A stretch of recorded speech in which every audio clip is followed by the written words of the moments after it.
एक सेकंड।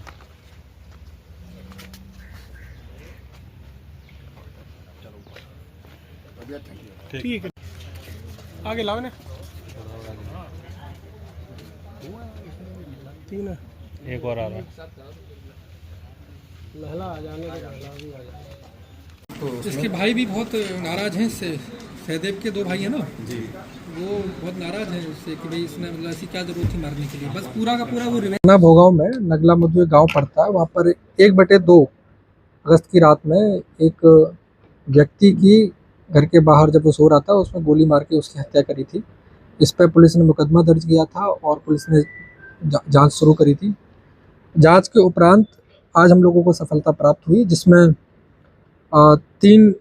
4 लोग इसमें सामने आए हैं जिन्होंने इस घटना को कारित किया था। इसमें सतीश है, अनिल है और सहदेव है जो उसका बेटा है, और एक शैलेंद्री है जो सहदेव की जो है वाइफ है।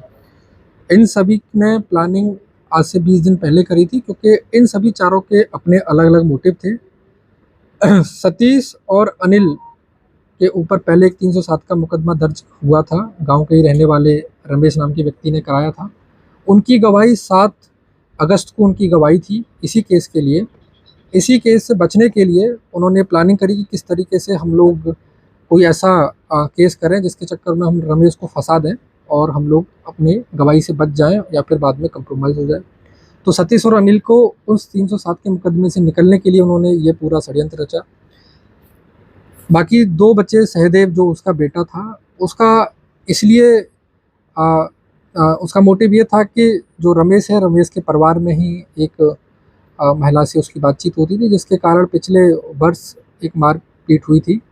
उसी का रंजिश के चलते हुए उसने रमेश से बदला लेने के लिए ये कदम उठाया। क्योंकि सतीश और सहदेव के दोनों ही लोगों का मोटिव सेम था, इसलिए दोनों ने ही मिलकर इस घटना को कारित किया है। मौके पर जिस बंदूक से मारा गया था वो तमंचा भी हम लोगों के पास बरामद कर लिया है। 2 छोटे फ़ोन का इस्तेमाल किया गया था जो उसी रात्रि को लिए थे बात करने के लिए, जिससे कि पुलिस उनको ट्रेस ना कर पाए। तो वो दोनों फ़ोन भी हम लोगों ने बरामद किए हैं। चारों की गिरफ्तारी करके अब हम उनको जो है जेल भेज रहे हैं। सर, इसमें घटना में अंजाम देने वाले और भी लोग हैं कि ये 3 ही लोग इसमें शामिल हैं?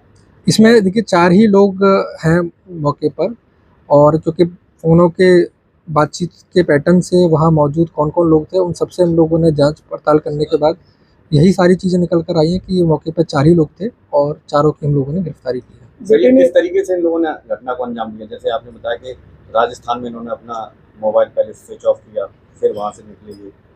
देखिए ऐसा है कि सहदेव कुछ काम से राजस्थान गया था। जिस दिन की ये घटना है उससे एक दिन पहले राजस्थान में इन्होंने अपना फ़ोन स्विच ऑफ किया था, और की मॉर्निंग में जब ये घटना हुई थी उसकी मॉर्निंग में सुबह 3:30 बजे के आसपास इन्होंने कानपुर में जाके अपना फ़ोन को स्टार्ट किया था।